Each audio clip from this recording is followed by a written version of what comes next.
Scuba Obsessed is a weekly podcast. We talk about all things scuba diving, from cool new gear to places to dive and scuba news.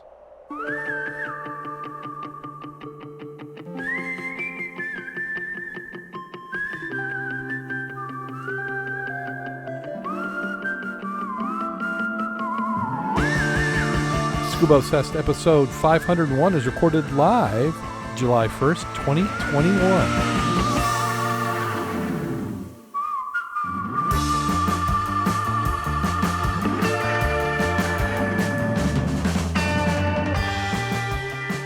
Welcome back to Scuba Obsessed, where I am Darren Gilson, coming to you from the southwest side of the great state of Michigan, where it seems like I've lost a year or something. Joining me this week, we have Mack, the dive mentor. How you doing today, Mack? I'm doing very well, thank you. Glad to be here. I'm just distracted. The chat room is throwing a photo of me on a TV, which absolutely is terrifying. But the weather, boy, what has this been about? Did you experience any of the moisture we've had in the last week? We've had alternate monsoon, heat wave, and an occasional blue sky. Yeah, we did have a little bit of blue sky there going on for a while. But yeah, I was in Lansing this weekend. We're moving my daughter out of her apartment, and on the way home, we had to pull off into a gas station and hide in the back room for an hour and a half while the tornado sirens went off. You know, you should be bold and adventurous. You drive, she has the camera ready. Eek. Oh, no, that was not going to happen. I've been in a car. Well, so's my wife been in a car in a tornado, but at different times. It was raining real heavy. They had spotters who said they saw some on the ground, but it just didn't seem like it. There was like reports of 4 or 5. It's hard to say. I mean, I've been in a couple tornadoes, and this just didn't quite look like it, but better safe than sorry. So we waited for about an hour and a half, and those sirens went off and off and off and off. So that was near Lansing, the state capital. But they had to do a number for all the rivers for doing some diving, don't you think? It's done a number on the visibility, I'll tell you that. Yeah, a little bit like both in the river especially, and it has increased the height of the river in St. Joe. Oh, so it went up. Oh yeah. Yeah. Well, I got a lot of runoff. The text message warning us that we had flash flood warnings or watches. I don't know, is it a warning or a watch? I guess it's a watch until it actually happens, maybe, for flash flood. Then it's kind of over with. Once it's a warning, I mean, you're already in it, I would guess. Unless you're way downstream of it. Yeah, I guess that could be. If they had seen it upstream and were letting you know. But either way, that's not good diving conditions. No. So I'd like to thank everybody who hung with us into the live stream today. Had a little bit of challenges, and it's just remembering which buttons to press, when and where, and get everything all connected and linked up. And I keep thinking I'm getting closer each week and still going through it. 499 is the episode that we have posted. That just got posted a couple days ago. I'm currently editing 500. I have the video all lined up for that, and like to thank everybody in the Mud Club for stepping up and giving me permission to use some of their videos. So I was kind of running out of my stock video footage I had squirreled away, and was able to procure quite a few more. So we'll be looking for those. And then what I might even do is take bits of them, and maybe we'll do a little section to help promote some of these YouTubers.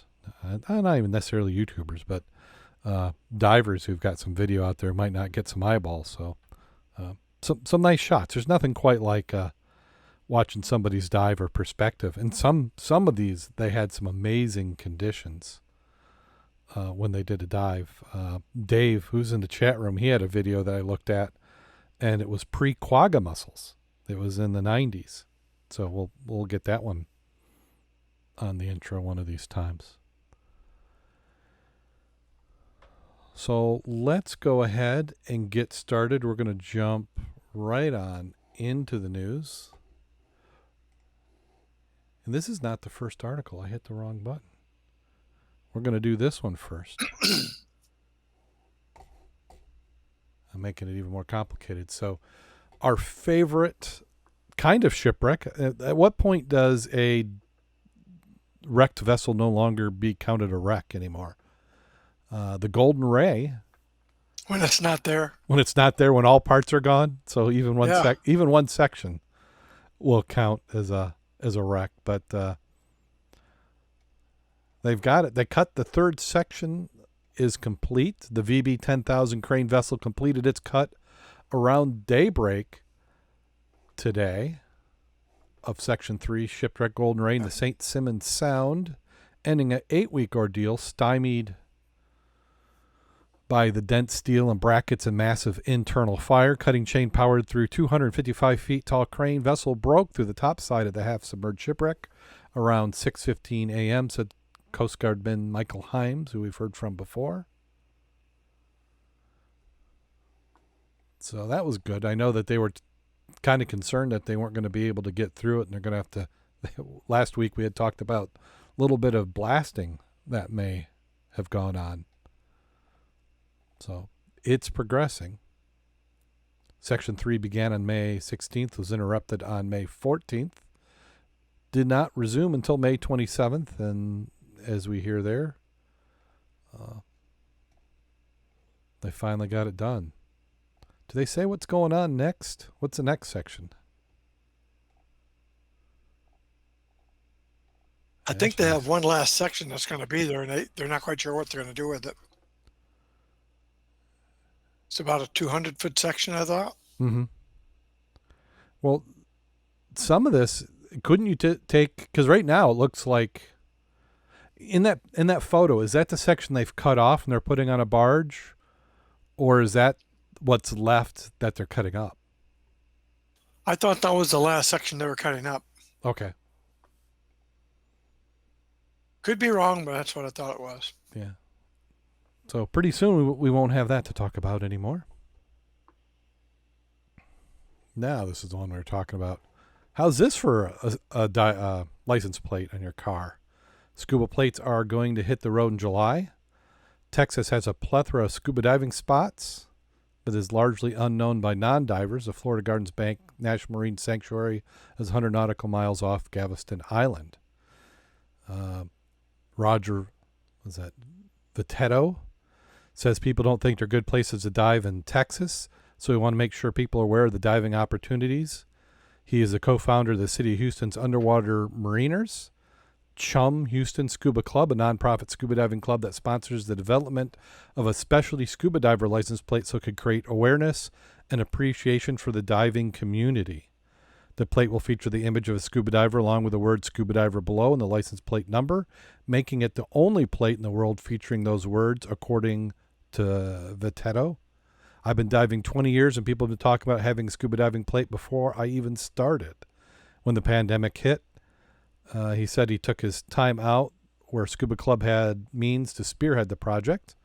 Texas Department of Motor Vehicles has 3 ways to get a specialty plate approved by the state. Anyone can register through My Plates, a TX DMV contracted business, through the TX itself, or through the state legislature. The Scuba Club submitted a request for the security plates with My Plates, which required a deposit of $6,000 once approved and at least 200 commitments to buy the plate. After the board gives its contingent approval for the vendor plate, My Plates offers the plate online for prepaid orders. If 200 prepaid orders are achieved within 6 months, the plate orders move into production and the prepaid orders are fulfilled. Entire process takes about 13 months. But he said the plate is expected to be on bumpers by mid-July. Find the myplates.com under the sports and outdoor sections. A small portion of the proceeds of the plate will go towards the Scuba Club. I know we had looked at that for the preserves, and I can't remember what we found out. I think it was similar, but that's a sharp-looking plate. That's a $6,000 bill too, trying to get that plate for 200 people. Yeah. So 6,000. So you got what? That's what, about $300 a plate? Is that what it is? No, that's three hundred Oh, to dollars get it. it costs per person to get the plate. Not to mention then going through DMV, and up here it's what, about $100 by the time you get title and all that on Yeah. a I car. just Or just did that not last sure what the month. new Yeah. plates cost. Yeah. I don't know. I don't. I do the cheapest cheap plates I can do. I do add the endorsement for the parks because that's a good deal. I generally do, Yeah. just Yeah, and because, I've got it on all the vehicles because I don't want to have to keep track of which one's got the tag on it. and that's a Yeah, good reason for yeah, it. and it goes to the parks. They're finally releasing some of that money, by the way. A little side moment. Some of that money's going to get used. But yeah, it's a nice plate. Yeah. Again, Mud Club Yeah, will look Mud really Club. good. Little diver on there. I mean, Texas, they have a nice outline. I think Texas and probably Texas, Michigan, and Florida probably have the three what I consider good state outlines. Maine's not too bad. You know, California, California. Yeah, long long and and lanky. lanky. Yeah, people recognize California, but you got some of them. I mean, Idaho's kind of recognizable. Yeah, you get some of them in there. Yeah, Indiana maybe. Yeah, some of them are only recognizable by people in and around that state. But yeah, the mitten, everybody knows the mitten. Of course, we ignore the UP. Then you got to kind of do the thing with two hands. There were some articles in the paper about that a couple of weeks What ago. about the UP being ignored in the? The Yeah, forgotten people, oh, forgotten they just part of call us Michigan. trolls down there. It ain't just the Met Yeah. people. Well, I mean, yeah, yeah. I'll try and stay out of politics this week, but there's a lot of reasons why many of us are forgotten. Let's see here. There's they call this one a pristine wreck. Mystery boat at Fort Stevens may tell many tales. The thing that sunk in the muck and sand in Trestle Bay looked like the lower jaw and teeth of a giant monster, like dragon's teeth from a story, Aaron Trotter thought. But as he walked across the water-emptied bay of Fort Stevens State Park at low tide, he suddenly realized he was looking at a wooden boat, tilted to one side, planks crusted in layer of marine plants and barnacles. Caspian 10 streamed and swooped over the flats. Back across the bay, people wandered. Was it wandered? Wandered? People wandered. With the curve of the beach, beyond them large trucks rumbled down the side road, carrying massive rocks to repair the nearby South Jetty. Everyone is oblivious to the discovery, the real-life shipwrecks and buried treasure delight Trotter was experiencing. The boat Trotter thought could be anything. Maybe it's a boat from an old shipwreck, maybe used in the making of the South Jetty built more than 100 years ago. Railroad trestles from the rail line that ferried large rocks the jetty still border one edge of the bay. Maybe it's an old fishing boat. Trotter, a Portland artist who sells his illustrated playing card decks at the South Market, prefers his shipwreck theory. I just wonder what the story is. The mystery, but some clues. For instance, it seems clear the boat is not. First, it's a new discovery. Mark, was it Setcher, who operated its Arrow tugboat and tour company out of Astoria, happened on the wreck several years ago when he's at Trestle Bay with his family. I found it, but never heard anything about it. There's hundreds of those, but they're all underwater. Second, the boat is not a Columbian River gill netter, the type of commercial fishing boat that was once common in the river and used as salmon fisheries. Modern versions can still be seen working the Youngs Bay and Youngs River. The boat appeared to be heavier than a typical wooden gill netting boat. The early days gill netters had been built for speed. Let's see, do they ever get to it? So there's another photo.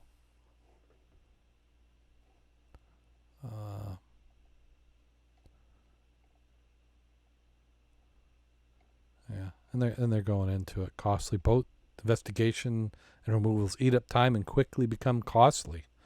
Nobody has the money to spend on the wrecks that aren't really significant. Chris Dewey, the president of society, said, though he admits the question of significance is an open one. There's a significance and mystique of wrecks like Peter Iredale's farther south on the beach side of Fort Stevens, or the fabled beeswax wreck, believed to be near the Nikanai Mountain, or the estimated 2,000 other infamous graveyards in the Pacific that stretch from roughly Tillamook Bay to Vancouver Island. It's probably will only be recognized for a few more years before the storms and the seed growth finish consuming it. The key, I think, is how do you determine what is really significant? Because it says nobody has the money to spend on wrecks that aren't really significant. Isn't that in the eye of the beholder? Absolutely in the eye of the beholder. And that's probably going to be, who's got the money and who thinks they can get a grant or something for it. I just think it's odd that some days you can, oh my God, look at this piece of wreckage that's not even as good as that one. And it's, a work of art or something. You can't touch it. But here you got one that's got shape to it. It's not ambiguous of what it is and can't do much with it. I've got a, sorry, I'm distracted. It's a piece of lint floating in front of the camera. This one, it looks better than many of them we see. This one's not really that splayed open. It looks like it got beached and then filled in with sand pretty early on. And concrete, which I thought was had concrete poured in perhaps for Oh, ballast. maybe it was a break wall. Yeah, I guess it could be for ballast. But like he said, I mean, the boat is sitting almost upright in the middle, accessible only at low tide, without easy vehicle access. And like you said, removing the boat, digging it out would cost thousands upon thousands. Yeah. And you have to get a permit from the state parks. So is this near a state park? I'm not familiar. It says to go out and begin to document in an official capacity means the society's members would need a permit from state parks. Now, what society is doing this? Well, this may be Canada. They were talking about Vancouver Island, and we know that they're even more strict than what we've got in the United States. Okay. Yeah, it said the individual notified the Maritime Archaeology Society, which is a local volunteer-based group that investigates shipwrecks in the Pacific Northwest. That explains why they don't have the money. This looks like it's a bunch of interested people who likes it. This looks like this was in the Astorian, and that's in Oregon. So, Oregon, isn't that where they're having that massive heat wave, 120 in Oregon, degrees? really? No, I hadn't heard that. There have been quite a number of people in Oregon and the upper part into Canada having a good number of deaths, usually in the elderly, because it's the highest it's ever been, 123 degrees Fahrenheit. That's a little bit toasty. Yeah. Oh, well, it is because they're having power outages because everybody wants their air conditioner, and they're having like brownouts and rolling brownouts. Yeah, it's everybody got it. You haven't seen that? Not. Well, it's hard to get news anymore. Another squirrel moment, because you turn it on and it's like, what crap do they want to try and force you to get you to change your behavior or do something they want you to do? I just want it reported on. I don't want you trying to manipulate me. So, and it goes for all of them. Yeah. I just want to know what. Yeah. Well, I mean, off the subject of shipwrecks, of course, but I want to know what that Chinese defector has to say. Yeah, I heard about that. One, right? Yeah. There's more to that story as well. When he's the one who's supposed to have the names and numbers of the over 40% of students in this country from China are part of their program to receive and discover technology and whatever else the colleges and universities are teaching. And he's supposed to have a wealth of information, supposed to be one of the higher mucky mucks that has ever defected. Well, and what I would find more surprising is that somebody is surprised by that. Because isn't that what you do? I mean, it might not be state sponsored, but say you send your children over to a foreign college, I mean, and they plan on coming back, you're bringing that knowledge back to your country.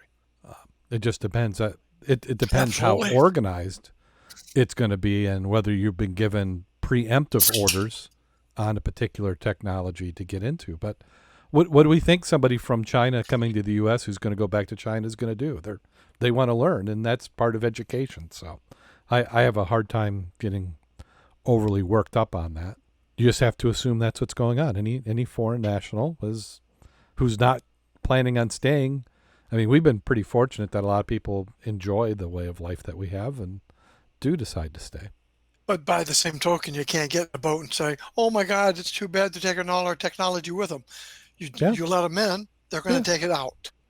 So you can't do it both Well, ways, and the people. colleges like the money.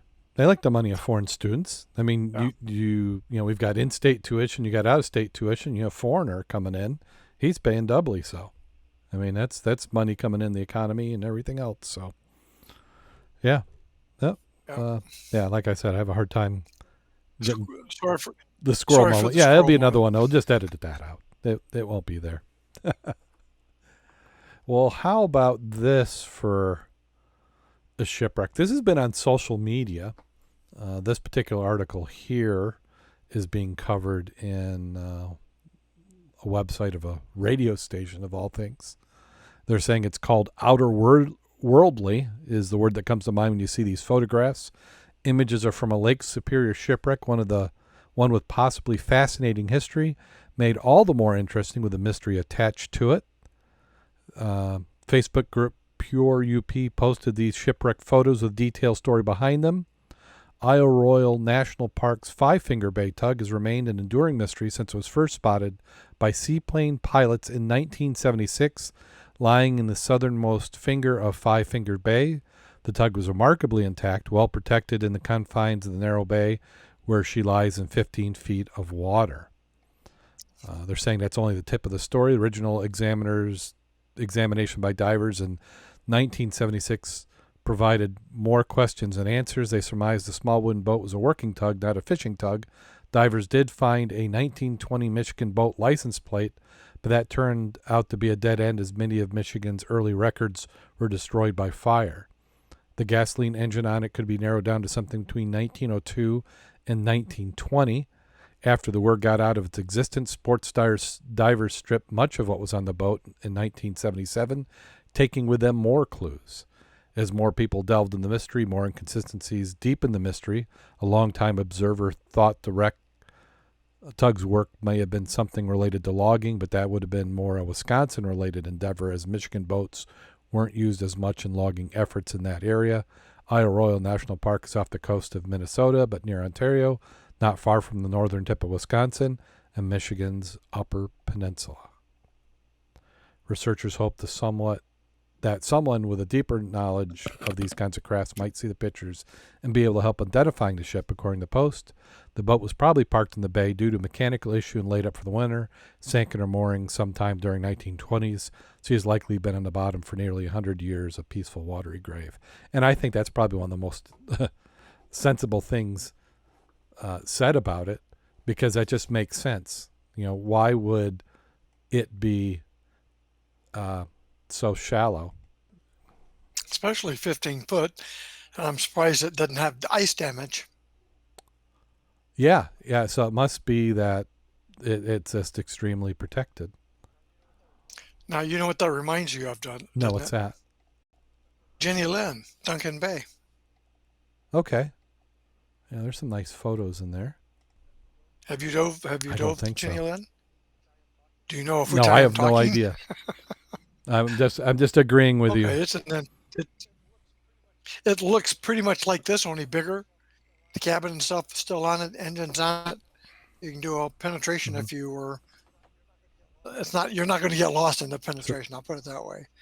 But it's a good one because you can mm-hmm. snorkel it, and I think it's only in like 25 feet of water, as I recollect.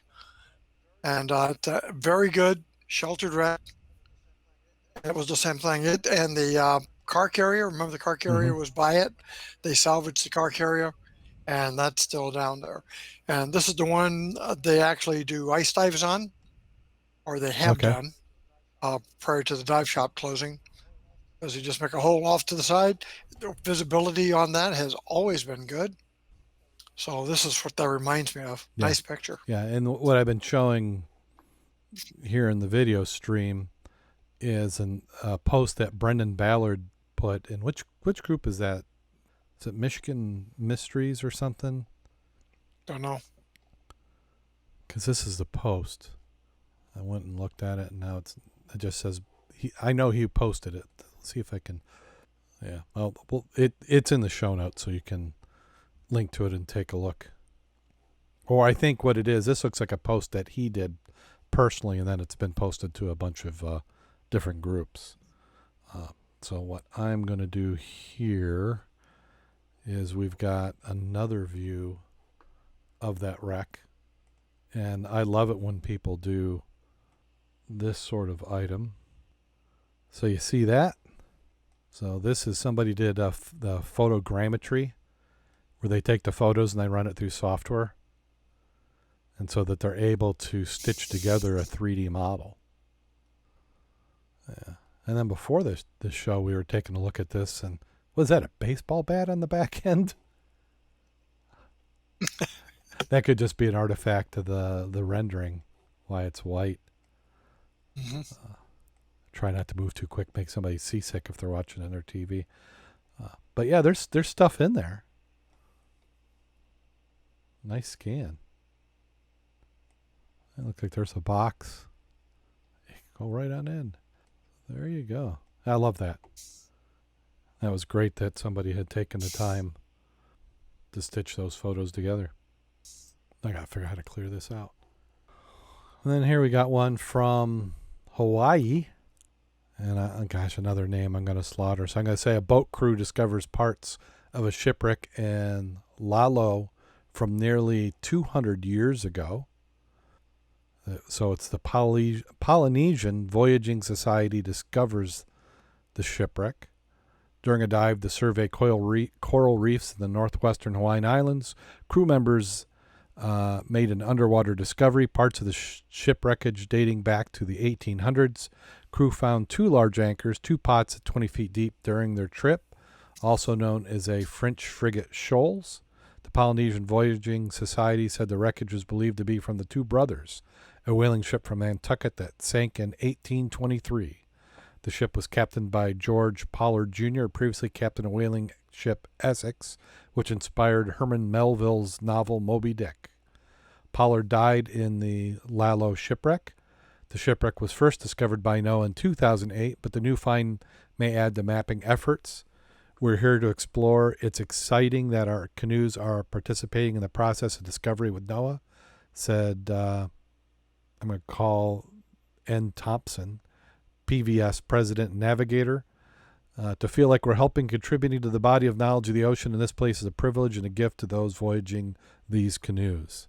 PVS said it would take another 2 years for NOAA archaeologists to return to Lalo and further investigate, documents, and verify the possible identities of the findings. All I'm seeing is this one anchor. They didn't have a whole... I looked at a few articles and I didn't find much more than this. Looks like the anchor on Mack's wreck. It does. Yeah, very much. You got the flutes, the bar, and that's just a little bit different there at the top. But yeah, more similar than different. Yeah. Yeah.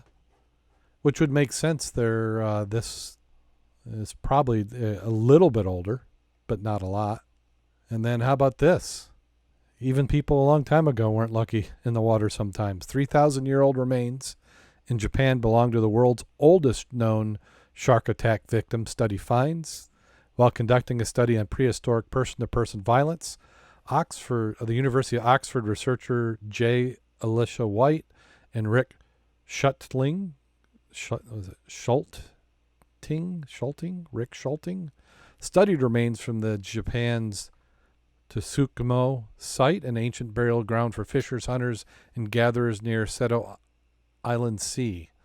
Among the remains first excavated in the early 20th century are now housed at the Kyoto University, which is partial skeleton of adult male with around 790 bone gouges, fractures, and other traumatic lesions. Researchers believe he lived during the Yeoman period, roughly between 10,500 BCE and 300 BCE. That's only a 10,000 year spread. Yeah. Yeah, it's very yeah. precise. So it's either 2,300 years ago or 10,000. I mean, that's or 13,000. So they're saying 3,000. Is there somebody had a zero in there? Yeah, because 10,500 BCE would have been over 12,000 years ago. Yeah, his injuries appear to have been caused by a metal weapon. But as Schlichting told Harrods, the metal is not part of the Jomon culture. After deciding the man probably hadn't been killed by a person other than the area's land predators, researchers came up with another theory, shark attack. They enlisted George Burgess, Director Emeritus of Florida Museum of Natural History's Florida Program for Shark Research, to help evaluate the evidence. The Smithsonian reports their process involved using CT scans to create 3D maps of the victim's wounds. They also used radiocarbon dating to calculate that he may have died sometime between 1370 BCE and 1010 BCE. Now that makes more sense. Yeah, I think they added a zero up above. Their study, publishing in the Journal of Archaeological Science report, suggests that the man was indeed battered by a shark, making this the earliest known shark attack in history. Before now, the oldest record of shark attack was from about 1000 CE. As for what kind of shark was behind the assault, researchers suspect either a great white shark or a tiger shark. Either one, he died. They may have some ideas about the circumstances of the attack, too. They think the man was alive when the shark targeted him, partially because his left hand is missing, suggesting he tried to defend himself. He may have been fishing with companions to explain how his remains got salvaged and buried. He may have been shark fishing, so it's possible that the sharks arrived on the scene after smelling other fish's blood. Well, we'll certainly never be able to confirm those details. The discovery of such an ancient shark attack is significant enough on its own. Shark attacks were and are extremely rare. There are on average about 10 fatalities recorded each year in recent times, with human population much larger than that of 3,000 years ago. So the Tsukumo individual is very unusual, and one might add very unlikely. You know, I think it's really great. It's all theory, correct? Oh, definitely. They believe this. You know, it could be that he was out there in a boat with other people, and they were fishing, and they weren't doing very good. So they tied a rope around the guy, threw him out the back of his chum, and he's splashing around like this. The great white came and got him. They were able then to harpoon the shark, which means they got part of his body back. They took it to shore. They had a shark feast, and they buried him in a great ceremony. Now, it could be that, you know. Yeah, that could be it. Well, I mean, think it's yours as good as will sell a few theirs. more books. I think it is. Yeah. Yeah. Do we get to vote on it? Is that how it works? Science vote. Yeah. Whichever sells your version sells more papers. I think so. It's got more human interest too. Yeah. You know, I mean, and after the guy, you know, half of them got bit off.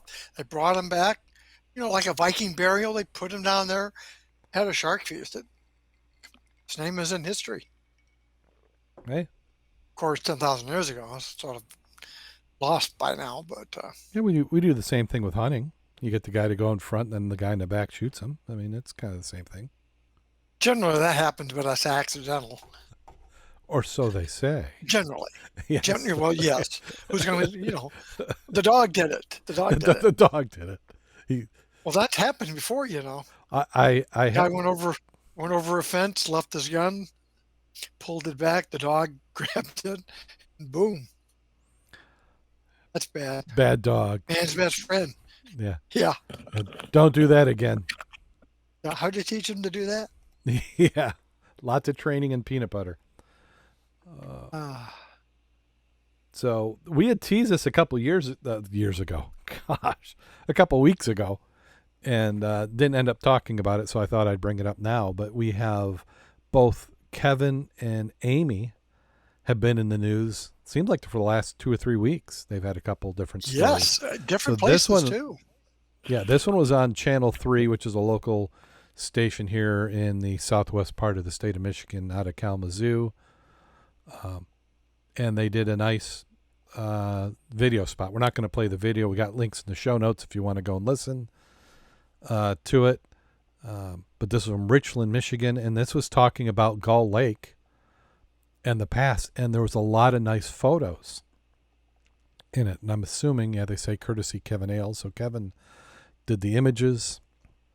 And there is Kevin and Amy. They're in the boat. The couple drives their boat like a time machine, letting sonar steer them to sunken bygones. It's got a side scan.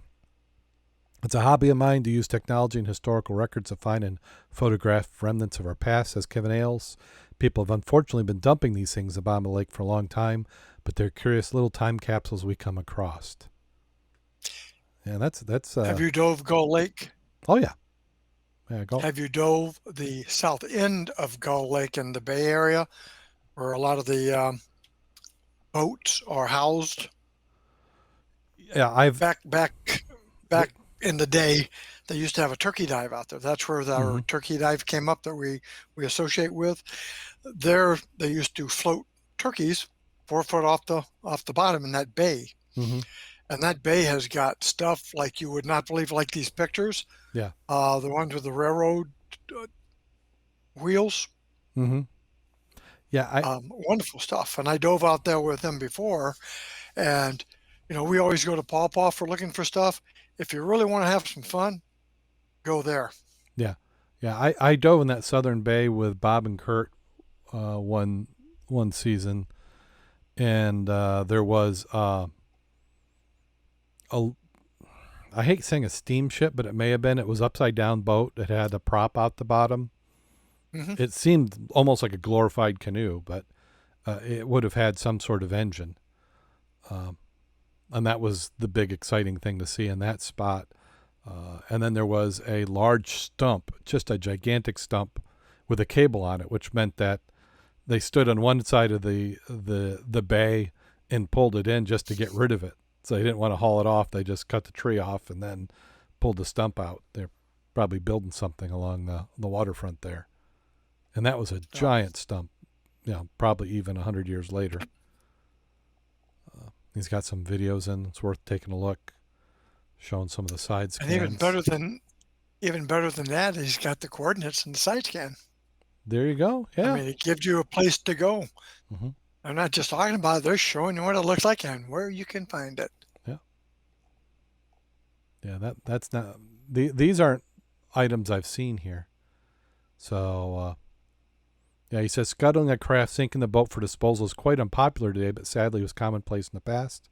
I believe that several of the vessels remain waiting to be discovered in the lake.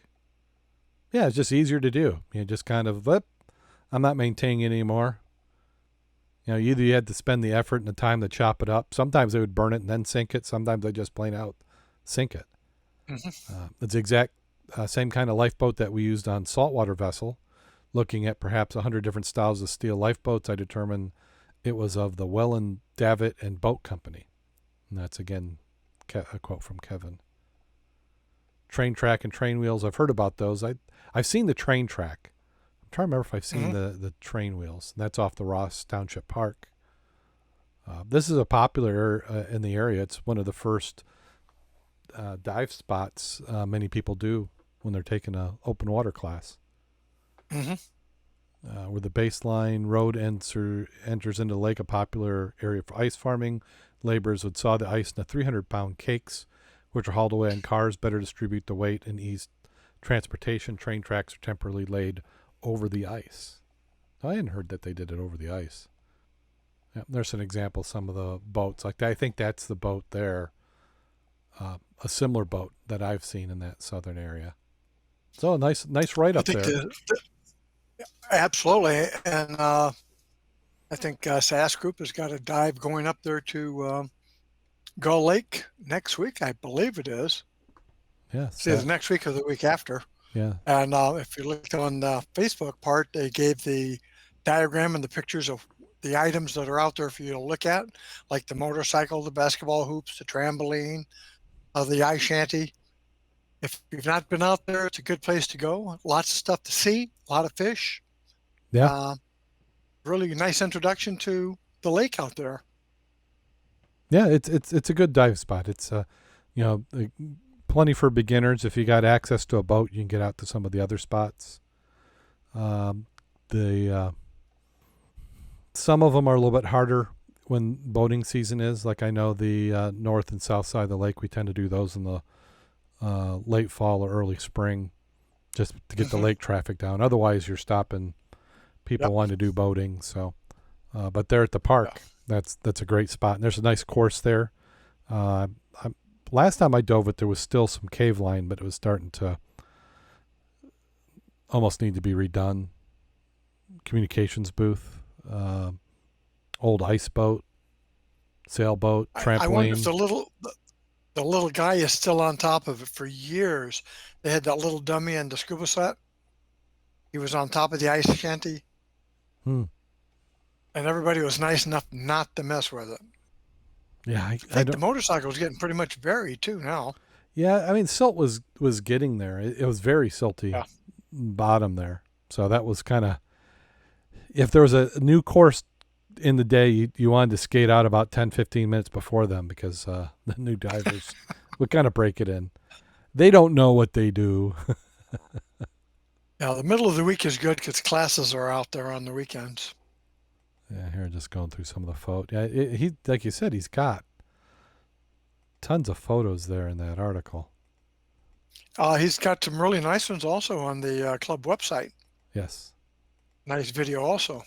So I got several places to go look at what they have found. Yeah. Well, there's a nice map of Gull Lake.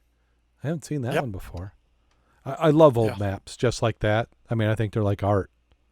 You know, those somebody drew that. You know, and then the lettering of the title. Somebody took some time and did that. I think on that same area they've got Lake 16. Hmm. They've also got the pathways laid out for that.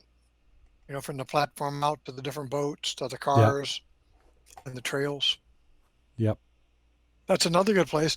Other than it is dark, it is deep, and you can get into deco Hmm. by going the whole pattern and coming back out. Yeah. Well, and as we said earlier in the show, people have given me permission to use their videos, and I've got some nice videos that people have done of Lake 16. So what I'm going to do is make a folder with some of these pre-set up. So when we bring up Lake 16 or something, we'll be able to play some of these videos in the background, so people can get an Yeah. idea. The thing I remember of Lake 16 the most is if the novice goes down, looks around, and he gets to the big stop sign that says stop. If you're not prepared for the other half of the trip, meaning air, cold, light, it's a good thing to go back now. Yeah, yeah. It's symbolic and actual. That's Yeah. a because it's what some of the spots down there are 80 feet and deeper in Lake Yes. 16. For a And, little inland lake, it gets quite deep. and if you get off the line and you kicked up the silt, it's not fun to be lost at 80 feet, not Mm-mm. being able to figure out where you're at. You're going to No, wind up going topside. yeah, you're going to want to float a surface marker buoy and come on up because Yeah. it's going to be. There's been times where you can dive that 8 different times and see 8 different things. I mean, Yep. with the cave line, at least you can kind of go, oh, I've done that, and take a different path. But there's quite a bit on there. It's a nice lake. It's our blow off dive. So you do a nice early in the season dive there, and then whenever you get blown off the big lake, you regroup there at Lake 16. And that's our primary spot for ice diving because you got all that's to look at. Plus, it's deep enough. You're not going to muck up the bottom Mm-hmm. on an ice dive. Oh yeah, As a matter of fact, that's where we had the class this year. yeah. Unfortunately, sometimes because they do allow motorboats on that lake, and it seems like once you get that silt stirred up, visibility takes a while to settle down. And that was if I understand, it was a mica mine that they were mining mica. Call it mine or open pit, I guess, maybe more accurate. And then I've got another article up on the screen. This one was just from a few weeks earlier, and congratulations to Kevin and Amy for their wedding. And that's what this article was talking about. That was intercut between, them doing vows and talking about shipwreck diving. So, and then they talked about the wrecks that Kevin and Amy did some research on, at the Mackinac Island, the dolphin and the prosciutto. Whenever you say something like that, I'm thinking like some sort of like bacon or something. Um, but yeah, that's nice to listen to that video. Kevin has some good points on the wrecks that they were looking at out there. Yep, there they're showing that prosciutto. Is it prosciutto? It's probably pronounced real quickly. Abandoned. Oh, your head's moving, so is mine. Yep, there We're we back. go. We're back. Back. Yep, here we are back in the stream. Yeah, there we are. We're back. Thank you everybody for holding on. I had to restart everything. Yay, podcasting. So I think we were talking about anybody getting any diving in with rain that happened this last week, and did anybody get out to any of the lakes? I believe they did. I know I got out to Paw Paw on Tuesday, and you did not need a hood nor gloves, and a leaky wetsuit would have been fine. Thermocline was, you had to be past 16, 17 feet on the downslope before you even got chilly. But the visibility sucked big time. Maybe 2 feet, and that was not clear. You could see a blur maybe 3 feet. But the purpose was to get a little wet time in, and the diver that was with me is getting ready to go down to the south where they'll have visibility. So we basically got down. He got a little practice going through the weeds in case he had some kelp to go in through. He learned that he has a powerful left leg. And when trying to do a compass course, you will go in a circle. Is there a diver without a compass who doesn't go in a circle? No. No, I didn't think so. Now, let me rephrase that. If you're aware that you do, you really have to watch your compass. Yeah. And with no viz, you couldn't use the sun or the glow as a reference. Because quite often, you got that glow, that sunny part to your left.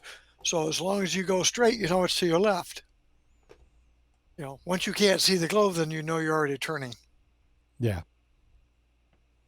But the zebras and quaggas, they're pretty much gone, which surprised the blazes out of me. So you can pick up rocks now and not have that covered over. So whatever they treated that with certainly worked. But you still don't have any, all the bottles and cans, you got silt like over everything. Yeah. Well, Dave said that he got to dive in the Detroit River. Yes. And I got to fix the Discord chat. That's being hidden.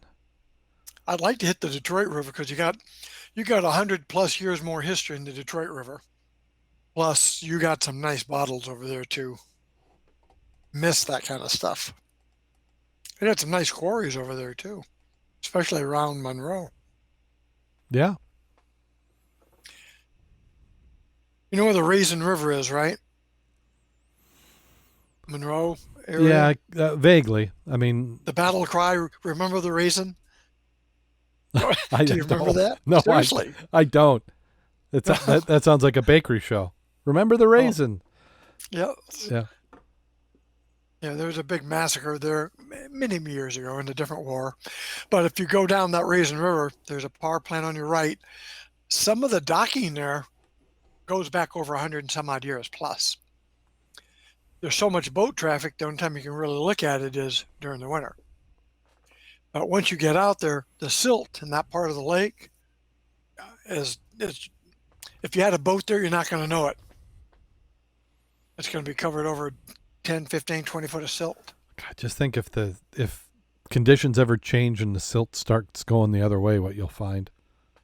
Yes. Be very nice. Yeah, if you had the ability to do, just to kind of dry out a section of the river and just spend a season going down. Digging, yeah. Oh, yeah. You could date things just real easily. I know when that can was. I know when that bottle was.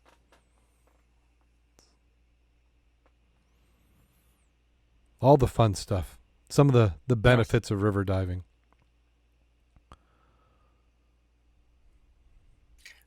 I think the rain really inhibited a lot of people getting wet this way, other than getting wet from the rain, inhibited a lot of diving. And again, the runoff is excessive right now. Yeah, crazy But amount. we'll see. Maybe this weekend. There's some talk of getting on the Havana. Yep. Yeah, so we are coming up on the 4th of July holiday weekend. So some people have, I think Monday's the holiday. Some people are taking, tomorrow off, which is a Friday, and then Monday. So some long weekends out there. I love it when 4th's on a weekend. Well, you can see the big difference on the COVID aspect because you go into Myers down here, and now you maybe have 5% of the people wearing masks. Mm-hmm. The library's opened up. It's if you want to wear one, go ahead and wear one, but they're not required now. Well, I see a big picture of my turtles. You said you saw a big picture of your turtles? Well, I see you, and then suddenly you went away. My whole background is there, and the picture of the turtles in the back. Yeah, I was thinking of we need a product that the podcast sells to make money. And I was listening to a show today, and out of a bet, he had come up. They did that kind of a joke, and he came up with this idea of a fragrance called Dead Turtle. And I'm not sure that's going to go over really good. And well, that's what the guy who writes the material for him said. He said it's not going to go over real well. So he set up a website. He's selling the bottles of the Dead Turtle perfume, or whatever you say it in French. Smelly stuff. But $50 a bottle. It got picked up on some Reddit or chat, and he was having hundreds of orders. And he says, guys, it was a joke. He says, I actually am making it, but so I was thinking that's what we need to do. If we were going to do some sort of scents, I think that Neoprene. would be neoprene. Bottle one neoprene. I think neoprene. I think beach surf. A mixture of rotting seaweed and fish. I think that's a scent that we could do. You've got dive boat exhaust. I think would be a good one. Yeah, you can make special necklaces with golf balls in the middle. And golf balls. Yeah. So we get a merchandise line. Some swag. Who else has the dirty old golf balls? Around their neck. Yeah. We could come up with some thing that what they do for you. Gosh, I wish I hadn't thought about it. Dive boots in the sun, Derek says for a scent. Yes, that is a that's a nice Wetsuit one. in the trunk of your car in the summer that you may have urinated in. Yeah, that's what I was thinking. It's like we should have two versions. That's a big strong one. Yeah, urine and no urine. Yeah, because a little bit of urine you've rinsed off can ferment quite handily on your way home in a car. Yeah, especially in the trunk. Yeah. Hot day. Yeah, nice one. Yeah. So, yeah, if you have any ideas on that, drop us a line. We'll come up with them. So I was thinking, do you make them accurate smells, or you just do that as a name? Do you just rebrand some perfume and that just happens to be the name? Because, good marketing, you can sell anything. Well, if you had a pet rock, you can certainly do this. Yes. Yeah. Everybody under 40 has no idea what a pet rock is. That or a hula hoop. I think people know what a hula hoop is. True, but how simple is that? A hula hoop was really simple, yeah. So it was a pet rock. Yeah. Oh, and I remember that. I could remember, yeah. But that one wasn't exclusive enough. It didn't take too long before everybody kind of had jumped on the craze and gotten it. Yeah, So, I don't think the essence of scuba is going to go very far, though. I mean, for gag gift, maybe, but that's about it. well, that's I I was don't think you're going to attract the opposite sex with dead turtle essence dead turtle. or anything like that. No. Well, that's what I was thinking. We almost needed two lines. You needed like a gag line because you've always got that thing. You got the dive buddy, and you just want to get him something. Uh, or maybe it's like two sided. Maybe it's like it's a bottle where it's got both scents in it, and you spin the top, and you never know which one you're gonna get until you spray it. Rotting seaweed. That's another nice one. Okay. Do you have a dive safety story for the week you'd Well, like to? actually, I do. Considering that we had been talking about that young lady who passed away, where that lawsuit is for $12 million. So this article is quite appropriate for that. It's called a dry suit disaster: lessons for life. Lack of training leads to fatal accident for new dry suit diver. And this is a little old one, but still happens every year. The dive started with some difficulty, but after a few minutes, Tom settled down and figured out his buoyancy in the dry suit. This was his first dive using it. His buddy had given him a quick overview on what he needed to do. Tom wasn't comfortable with the suit, but he had to admit it was keeping him warm in the chilly waters around the wreck. His buddy signaled it was time to ascend, and Tom began swimming for the surface. He attempted to release air from his BC, but nothing came out. Then he remembered all the air was in his dry suit, but by then he was already ascending too fast. Now, the diver. Tom was a 53-year-old male with advanced open water certification. He'd been diving for 1 year, was in good health, no known medical conditions, and he had logged about 40 dives. Now, the dive. When Tom's buddies told him they were going to take a special day trip to dive on a wreck he was in, he'd heard stories and seen photographs and was very excited about the dive. Though it was May, the water was cold with surface temperatures in the mid 50s and closer to 50 at the bottom. Tom rented a dry suit from the local dive shop. One of his buddies told him how to use it. They planned to make 2 dives to the wreck. The main deck was at 90 feet of fresh water. They were using a nitrox mix, gave them plenty of bottom time at depth without worrying about no stop limits. The dive site was in a river with a strong current, but they made their way down the anchor line without incident. Tom struggled to adjust his buoyancy. He finally got his suit inflated enough that it provided the needed thermal protection that allowed him to hover, and the divers explored the wreck for about 30 minutes before deciding to head for the surface, and therefore the accident. As soon as the group began ascending, Tom was in trouble. He tried to deflate his BC as he ascended, but it took him a few seconds to remember that wasn't where the air was. He attempted to release it from his dry suit, but he was too late. He was already rapidly ascending.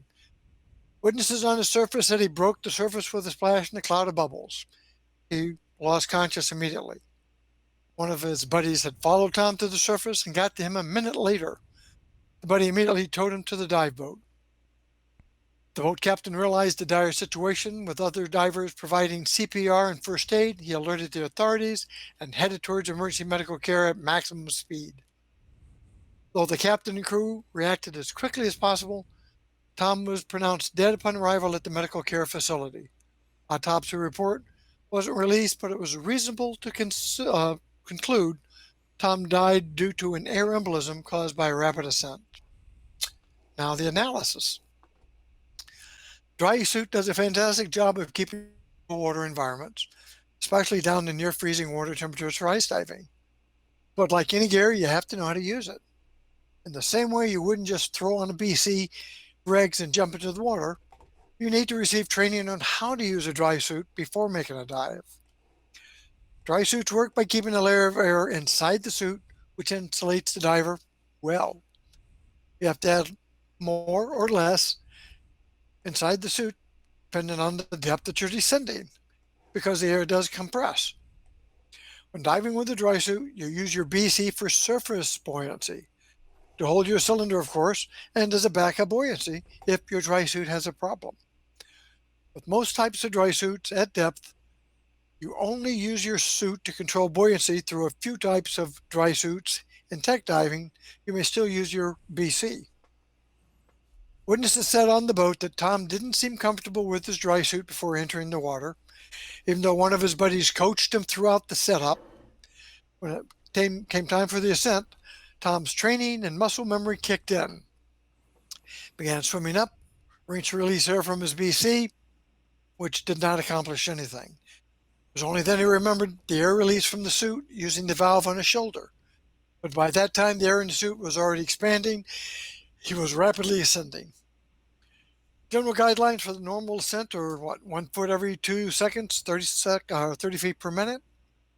By those standards, Tom needed about 3 minutes to ascend from 90 feet to the surface. He made it in 6 seconds. Tom immediately lost consciousness on the surface, combined with a rapid ascent. This textbook description of an air embolism begins with lung overexpansion injury. The air in his lungs expanded so rapidly it tore a hole in the lung and escaped into the lung cavity. The pulmonary barotrauma to his lungs allowed that expanding air to enter his circulatory system. The only way to prevent or avoid this situation is to follow your training. You need to make a rapid, continuously ascent if you have to. Keep that airway open, exhale all the way to the surface. Key item, you may have panicked just like Tom did, or assumed he did, in struggling with his gear because the ascent was so rapid. It is questionable that he even had time to vent the air from his lungs, even if he'd been trying. And if they calculate it was 6 to 9 seconds, probably not. Lessons for life is basically seek training from a certified dive instructor in equipment techniques that are new to you and practice them in the shallow waters. That's some good tips. I think as much as anything, even if you did not have a dive suit class, which a lot of the older guys never did, we also didn't stop or start with doing 90-foot dives. No. We started out with unisuits, and we started at Paw Lake. And you learned real quick, even in 15 and 20 foot, about your buoyancy control, and that stayed with you. Yeah. Yeah, and you've got to be smart about it. As we've said before, you're your own best advocate. And if you're having a hard time controlling your buoyancy, you need some more practice. That will come with time. I mean, you could say if you don't get your buoyancy under control, then you probably need to, find a different sport. But it varies on person. I mean, I know some people who just are almost naturals, and within a few, with less than a dozen dives, they got pretty good buoyancy. But for me, it took to about 50 or 60 dives, and I felt like I was okay. Then about 100 to 150, I'm getting to where, okay, now I'm okay. And then you get to where you're at 200, and then you go, okay, now I'm okay. Or now my buoyancy is pretty much automatic. But you can goof it up. I mean, you can do 1,000 dives and still goof up your buoyancy. Especially if you're not using a dry suit. Yeah. Just a simple thing of going to the pool next time. At 12 feet, you're going to exhale on the way up. But burp your suit, get some air in it, and see how quick you can go and hit that dump valve. Yeah. And you're going to be surprised how much trouble it takes and how fast you go, even from 12, 15 feet pool. Yeah. Yep. And control the variables that you're changing. You don't want to make a whole lot of weight changes and gear changes all at once and not know how it's going to act. And even if you are on a good line or even a chain, and you start to inflate your BC, or your BC starts going out of control, like your purge button didn't work and your inflator free flows, you can hold on that chain, but you can't hold on to it enough before it's going to rip you out and you're going to go up. Yeah. And I know with my mitts, I cannot disconnect my inflator hose. Yep. Well, and then learn the different dump valves. A rookie diver may only know the one inflator, but like if like I call it the butt dump. That valve on a BC, I can dump a lot more air out of that than it seems like the regular inflator. My understanding is if in your regular BC that you have the auto inflate, Mm-hmm. if you start to have a free flow, my understanding is you take it and hold it straight up, hit the dump. Mm-hmm. That will help minimize it because it'll go back out as opposed into your BC and out one of your relief valves. I have not tried that in the pool, so Yeah. that might be a good exercise next Yeah. time we have access. That'd be a good one to try. Yeah, because you're supposed to be able to dump it as fast as you can put it in. Yeah. Good point. And talking about BCs, though, this weekend I had an occurrence on mine. I'm getting down there and going like this, and I can hear the, but my BC is not inflating. On the surface, I got some inflation a little bit. So I immediately considered, hey, it's working. When I'm down at the bottom, I did that and I can hear it coming out, but I'm getting nothing in my BC. And I'm in 6, 7, 8 feet of water. You know how we are on the bottom? Mm-hmm. Came back up and the fitting right at the valve, not the valve, but the relief valve, the hose went up to it. That fitting actually broke.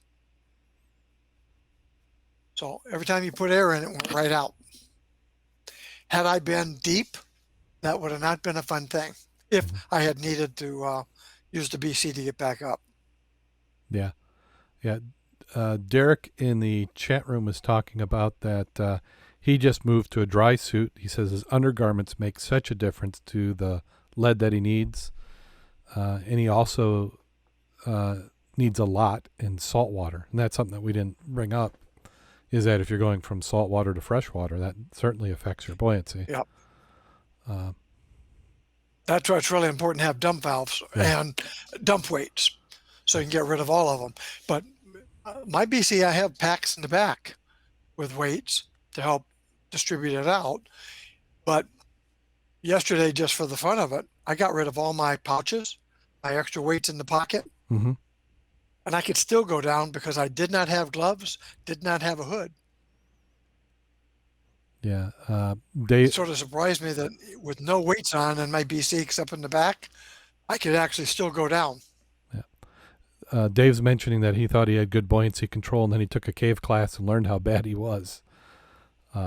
Yeah, cave divers. I mean, you certainly want to make sure you got that under control, and the same kind of goes for wreck diving. The best wreck divers they can go through and nice little light frog kick. Because a nice enjoyable dive where you're going to get some nice video to a complete silted in where you're hoping that your cave line doesn't break can be affected by buoyancy. That's why I like the pool party. Mm-hmm. If you just look around, look at the guys who are doing side mount. They just, I mean, and Bob Sweeney, just gliding, no effort. Yep. Dave there with some students. He never touched the bottom, never, he was just like this. Yep. Swim around and he stayed there. That's what you call good trim, good awareness. Yep. And that's good because Dave's an instructor, and you get some pool time, but then also that kind of gives everybody a goal to look for. Well, just go through the hula hoops. That tells you real quick how much stability you have, how even you can go through an obstacle. Mm-hmm. Fun things to do at a pool party. Okay. Well, do we have? We something else we forgot. Wasn't this weekend the Lest We Forget? Last weekend. Was that the weekend before? Yep. Okay. I kind of thought it was, but then I saw all the posts coming out. So this must be a little post delay. Yeah. Yeah, it was not as well attended. Part of it is some equipment they normally have, like an extra. They did have. They didn't have the amphib, but they had the duck. They had the Higgins boat. They did not have Huey's, but they did have a Robinson helicopter if you want to take a nice little tour.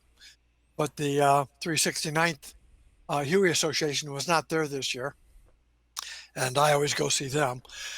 They did have the it's called the special this time to awareness was the Korean War, and there's a display that mobile display of a platoon of soldiers from that era, uh, plus a Marine, plus Navy corpsman, spread out in a big V in the fields. That got a lot of attention Mm-hmm. with the statistics of the war, and it was a lot of fun. I went out metal detecting the other day after they left, like last weekend when we had the big torrential rain just before that hit, because I knew where they had their firefights and they're simulated, and I knew they're not going to pick up the brass. So it's amazing how many blank rounds I picked up that did not fire. Oh, really? Yeah. Ah, and they were blanks, of course, as you Yes. said. Yeah, Yeah. yeah, yeah. Even that, I'm not a big fan of blanks being left in the ground. But yeah, Yeah. but They that, took the flamethrower. They took the flamethrower with them. I was looking for that, but yeah, but that does a marshmallow and real quick. yeah, have you ever been near a flamethrower when it's No, no, not. I've you seen them can in feel the movies. heat. I, You I can would feel the heat. I would imagine just seeing how that comes off. Uh, yeah, that just. I mean, I think They that. didn't last too long because they were targets. Just like medics, you didn't want to put that red cross Yeah, you know, put the on red your cross on helmet your because helmet. it's like, oh, there's a target. Let's get him. Well, yeah, because But I think you would let a bunch of other guys shooting at you go before you know everybody went after the flamethrower guy. oh yeah. Yeah. Actually, the rounds that I did find that did not fire were Japanese. They were actually using ammo Hmm. from that. And as you watch them, you can see where it jams, where it didn't fire, and they had to clear the weapon. That's where it comes from. Hmm. Other than that, you find a lot of 30-06 ammo. Well, do we have anything we need to plug before we get on out of here? Hopefully, everybody will get wet this weekend and stay safe. And we'll see you next week. Yeah, yeah. And once And that again, starts with me and you. yep. And yeah, that certainly does. I need to figure out a way of getting out. Doesn't look like it's going to happen this weekend. And then let everybody know that in next week I'll be around, but the week following we probably won't do a podcast. I'll be moving my daughter to Kentucky, so. So the 15th is out, but you will be here next on the 8th. Yep, I'll be here on the 8th, but not the 15th. So I'll set something up. And yeah, unfortunately, and with all this, I don't know how I would begin to do all this stuff. But and then you and I will be getting together to do some actual recording. I'm. And I will be probably not around the last week. I'm Mhm. going to go to Oshkosh Very for a couple of nice. days. Yeah, I'm looking forward to that. Yeah. Been a couple of years since I've been. Yeah, get us some video for that. We can do kind of a recap. I know there's some listeners, not quite dive related, but people like to see the plane. So maybe we could do a slideshow of that, or maybe we do a bonus episode just of the show. Maybe just. I do nose art. I like to go around to the old aircraft, the bombers and the fighters, Yep. because the nose art is it's just amazing. Yeah, maybe we'll just do an episode. It'll be like a bonus episode just on Oshkosh. So, you gonna do any jumping? Actually, my buddy's taking my rig in this week. I would like to get one in Mm-hmm. next week. Actually, I'd like to be able to take my rig with me and see if I could get somebody to let me jump out of one of their bombers or something. That'd be cool. There you go. That would be. And I'll take your word on it because I'm not a skydiver. So, me jumping out in my backpack, it's probably a one-way trip. Well, I've still got that one water rig. I still got an inkling to get a water jump in. Mm-hmm. That would be a good, fun one. Yeah. I thought I was going to have an article today on They had one that was talking about skydiving and scuba diving, but when I looked at it, it wasn't somebody doing both. It was just two examples of extremes, is what the article was. So it's like, darn it. Well, we had talked about that, but it takes a little monetary funding if you want to do it yourself. There's a group here in Michigan that actually, because they knew that I dove and jumped, and we brought up the thing about, well, we could always do a skydive onto the Havana, hit the water, go immediately into scuba, dive to Shipwreck, and then come on back up. And they were all for that, but their funding was limited also. Mm-hmm. That's not inexpensive to do, but damn, I'd like to try that. Yeah. Yep. But that it takes a lot of support from the surface. I mean, you got to have several boats. If you're smart, you have a guy in a wave runner with a diver on the back as your safety. Because I've jumped at Paw Paw, but it's a lot different if you're talking the big lake and you're talking then going down to dive on a wreck. Yeah. Yep. So, So if anybody's got money and wants to pay for that, hey, we can plan that sucker. yeah.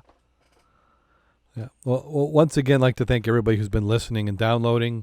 We certainly could use your support. We are on the new host. I'm working through some issues that they had with migrating the data. So some of the older episodes, formatting's wrong. And with 500 episodes, that's a lot to have to fix. So I'm not real excited about that. And then there's a couple features that the new host doesn't have that we had before. So I'm trying to get them to commit to fixing them, or I may have to move again. So we're seeing. So yeah, we'll just have to see how it goes. But if you are enjoying the program, we certainly appreciate that support. If you go to Patreon, you get there by our website, www.scubaobsessed.com. Click on over to our Patreon link.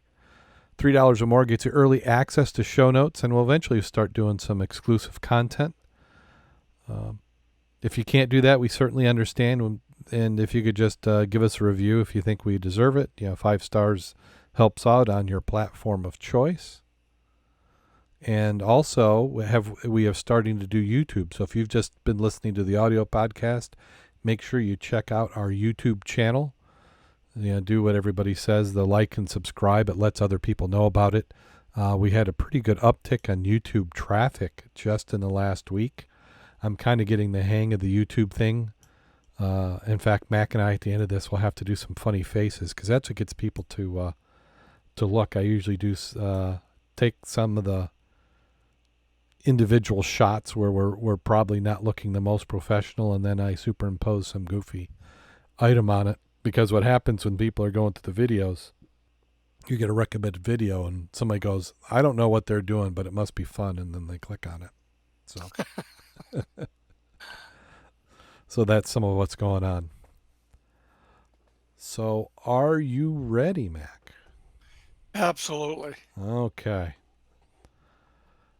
2 lions plan their escape from the circus.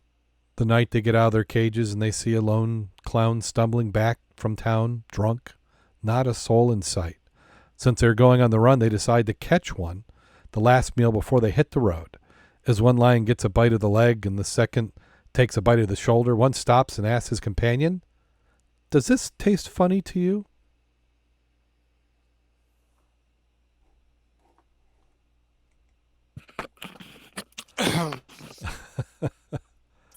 Is that like if you're ever attacked by a clown, go for the juggler?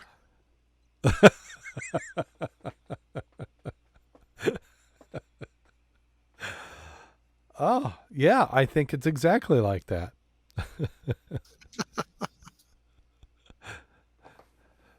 So, on that note, go out there and get wet. And stay safe.